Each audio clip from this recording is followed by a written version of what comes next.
Yeah.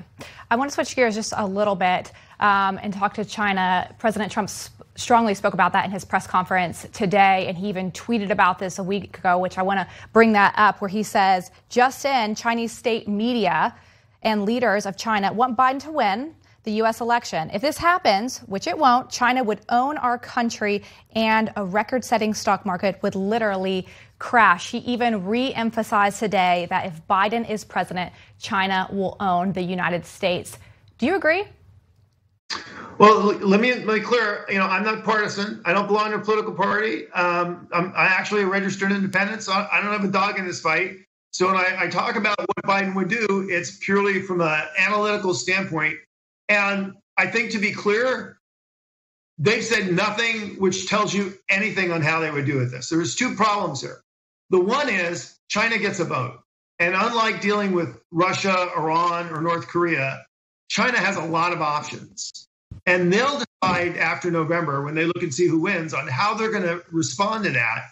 And who's ever president is going to have to deal with that. So I would argue at this point, future policy is going to be driven more how the Chinese choose to deal with us in the future than how he will deal with them. So here's the other problem for President Biden, which is all the things that we should be doing, you know what? They're already being done. So if he wanted to come in and have a successful foreign policy, he would essentially have to do the exact same things we're doing now. And when you're a candidate on the campaign trail, that's just not a big selling point. Yeah, good stuff. All right. I also want to get your take on how you think Hunter Biden, a documentary just came out, which is Riding the Dragon documentary, that really is damning to Hunter Biden's relationship to China. I want to play a clip from that real quick. Hunter Biden's small investment firm announced a $1 billion private equity deal with the Chinese government. China is America's chief rival on the global stage, and nobody should know that better than Joe Biden. But Joe Biden talks about China differently. China is not our enemy. Not a problem. What are we worried about? Come on, man. He doesn't see them as a threat. He welcomes their rise as a global power. Why exactly? Perhaps it's personal. Perhaps it's about his family. Perhaps it's about the money.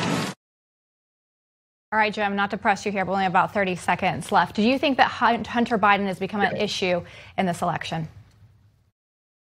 Well, I think in a lot of these issues, the politics really trump the facts. I mean, these are serious allegations, but look, people that like Biden are going to vote for him because they like Biden. People that like Trump are going to vote for like Trump. And I think both their guys think that they'll do what's good on China. This is actually why I really admire the president. He's doing the right things on China, not because it's going to get him a bunch of additional votes, because the people that are going to vote for Biden, they're going to vote for him anyway. He's doing it because it's actually the right policies for dealing with China. Okay. James Carafano, thank you so much for your time. We do appreciate it. Good to see you. Thanks, Coming up, guys. the Economic Picture.